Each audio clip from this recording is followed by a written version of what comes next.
আসসালামু আলাইকুম। তোমরা যারা ষষ্ঠ, সপ্তম, অষ্টম এবং নবম শ্রেণীর শিক্ষার্থী আছো, তোমাদের জন্যই আজকের এই ভিডিওটি খুবই গুরুত্বপূর্ণ। ধৈর্য সহকারে অবশ্যই ভিডিওটি শেষ পর্যন্ত দেখে নিবে। তোমাদের নতুন কারিকুলামের নতুন সিদ্ধান্ত নিয়ে আমরা হাজির হয়েছি। এই নোটিশটি আজকে প্রকাশ করা হয়েছে ১লা সেপ্টেম্বর ২০২৪। বলা হয়েছে জাতীয় শিক্ষাক্রম ২০২২ নতুন পুস্তক মুদ্রণ ও চলমান মূল্যায়ন পদ্ধতি সংক্রান্ত জরুরি নির্দেশনার প্রধান। বন্ধুরা, প্রথম দিকে আছে প্রাথমিক বিদ্যালয়ের, এরপরে দেখো ষষ্ঠ শ্রেণীতে বলা হয়েছে ষষ্ঠ, সপ্তম, অষ্টম এবং নবম শ্রেণীতে চলমান পাঠ্যপুস্তকগুলো ২০২৪ সাল ব্যাপী বহাল থাকবে। অর্থাৎ তোমাদের এই বাকি যে ৪-৫ মাস আছে এটা কিন্তু এই নতুন বইগুলো বহাল থাকবে। এরপরে বলা হয়েছে ২০২৫ সালে যথাসম্ভব সংশোধিত ও পরিমার্জিত পাঠ্যপুস্তক সরবরাহ করা হবে। এরপরে দেখা বলা হয়েছে ২০২৪ সালের অবশিষ্ট সময়ে ও বার্ষিক পরীক্ষায় ষষ্ঠ, সপ্তম, অষ্টম, নবম শ্রেণীতে অধ্যয়নরত শিক্ষার্থীদের সংশোধিত পরিমার্জিত মূল্যায়ন পদ্ধতিতে মূল্যায়ন করা হবে। অর্থাৎ তোমাদের এখন থেকেই বার্ষিক পরীক্ষা পর্যন্ত যে অবশিষ্ট সময়টা আছে সেই সময়টাতে তোমাদের মূল্যায়ন পদ্ধতিতে বার্ষিক পরীক্ষা নেওয়া হবে। তবে এখানে মূল্যায়ন পদ্ধতি এখন বর্তমানে তোমরা যেভাবে দিয়েছিলে সেভাবে কিন্তু হবে না, এখানে সংশোধন করা হবে এবং পরিমার্জিত মূল্যায়ন পদ্ধতি হবে। এরপরে বলা হচ্ছে শ্রেণী কার্যক্রম সমূহ নির্ধারিত সময়ের মধ্যে সম্পূর্ণ করার লক্ষ্যে ষষ্ঠ থেকে নবম শ্রেণীর প্রতিটির ৬টি করে বিষয়ভিত্তিক যে মূল্যায়ন কার্যক্রম অসম্পূর্ণ রয়েছে সেগুলো আর অনুষ্ঠিত হবে না।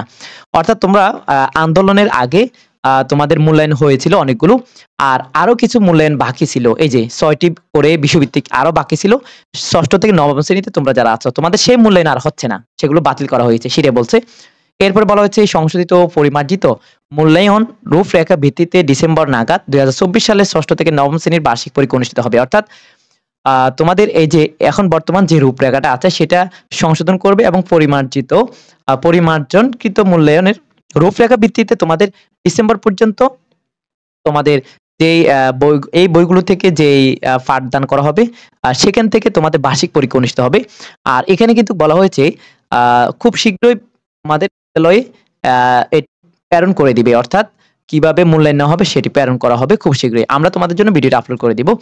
এরপর বলা হয়েছে ২০২৫ সালে দশম শ্রেণীতে উত্তীর্ণ শিক্ষার্থীদের এসএসসি ও সমমানের পরীক্ষা, অর্থাৎ তোমরা যারা বর্তমানে নবম শ্রেণীতে আছো তোমাদের এসএসসি পরীক্ষা হবে বা দাখিল পরীক্ষা হবে ২০২৬ সালে।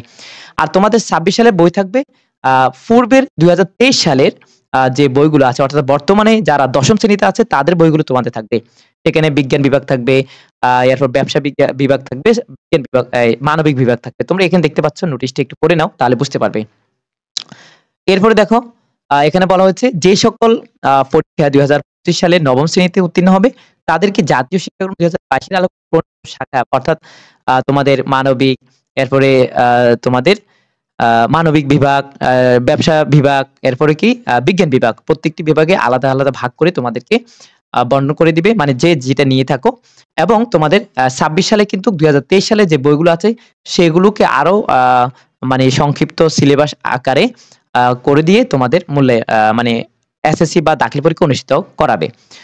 তো এখানে দেখো বলা হয়েছে যথাযথ কর্তৃপক্ষের অনুমোদন ক্রমে এই আদেশ জারি করা হলো, অবিলম্বে এই আদেশ কার্যকর হবে। অর্থাৎ এখানে স্বাক্ষর করে দিয়েছেন উপসচিব শিক্ষা মন্ত্রণালয়ের, নাম হচ্ছে মোসাম্মদ রহিমা আক্তার। দেখতে পাচ্ছ স্ক্রিনের মধ্যে। বন্ধুরা, আশা করি বুঝতে পেরেছো। তোমাদের সুবিধার্থে পিডিএফ ফাইলটির লিংক আমরা দিয়ে দিয়েছি ভিডিও ডেসক্রিপশনে, ডাউনলোড করে বিস্তারিত দেখে নিলে তোমরা সহজে বুঝতে পারবে।